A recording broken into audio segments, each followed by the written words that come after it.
Hello, everyone. My name is Jason Schenk, and I'm going to talk to you a little bit today about the development of the first U.S. state constitutions and the road to the development of the U.S. federal constitution.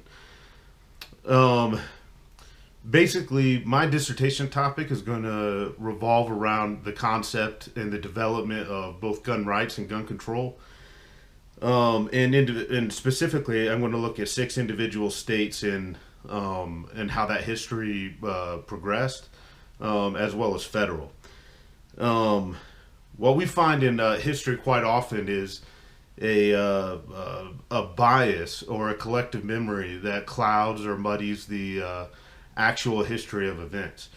One perfect example is the Civil War. We tend to look at it today from our current perspective of a very strong federal government, whereas at that point it was very much strong state governments. And of course, the Civil War led to a much stronger federal government. But we don't see it in those terms. The same thing goes with the development of the U.S. Constitution. With the Second Continental Congress, there was a push or an urge for all the individual states or colonies to declare independence themselves and develop their own state constitutions, which happened rather rapidly. That, of course, also led to the Declaration of Independence shortly thereafter, as well as the development, drafting, ratification of the Articles of Confederation, which again created a very weak central government and strong state governments. What is very interesting about those state governments is that their constitutions that were drafted, again, quite rapidly for the most part, were very similar in their structure, the rights that they included, and a lot of times the language. That, of course, wasn't the case for all of them. Two states maintained their charter, their royal charter, Connecticut and Rhode Island, and didn't draft constitutions. However, the remaining states did, including Vermont, which would have been the 14th.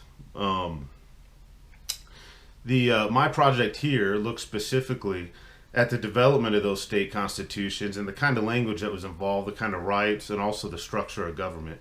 It is almost befuddling to look at it from this perspective and to see how strong the bicameral three-branch governments held sway throughout the states at that period of time, as they all pretty much joined hands in that mindset. The first real state constitution to be developed there, of course, was Virginia, largely drafted by Thomas Jefferson, who, of course, also drafted the Declaration of Independence.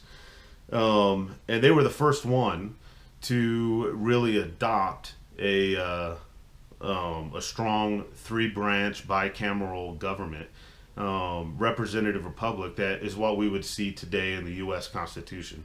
And also, seemingly, the wording was very similar between the two, which I guess makes sense.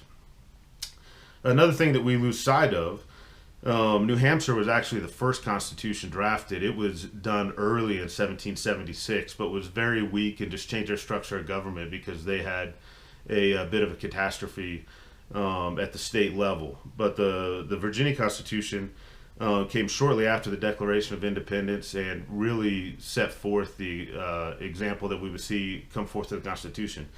The other beautiful thing that we look at is we think of the country starting in 1776, which of course is true, but the Constitution wasn't ratified until 1789 when we had the strong central government.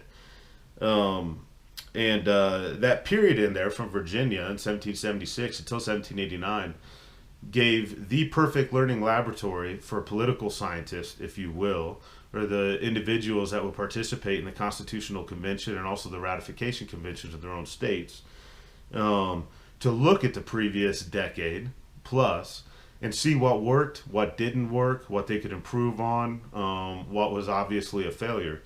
And that's what gave us the Constitution. The forced timeline of that development of that Constitution and the independence was really providential in how it impacted the development of the Constitution and the future of the government.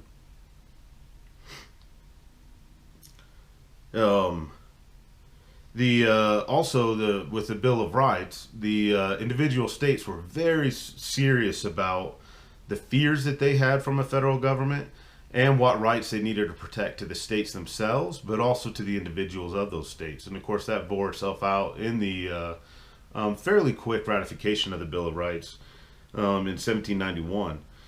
Um, but it also demonstrated how fearful the states were about standing armies, about government having too much federal power, and also fear of the rule of the majority. It's also remarkable to look at those state constitutions and look where God and religion had a very strong place in those states. Most of the states at that point in time, their constitutions required even that state representatives or state office holders would swear allegiance to belief in one true God, and that God was Jesus Christ. It's really amazing when we look at it from today's perspective. When media or collective memory would have you think that there's a strong wall between religion and government, which is not the case. It also demonstrated the true nature of the state to federal role, and we see that bore out with the 10th Amendment. But the states considered themselves sovereign even after the federal Constitution, the U.S. Constitution, was ratified. It's remarkable how that process played out. Thank you.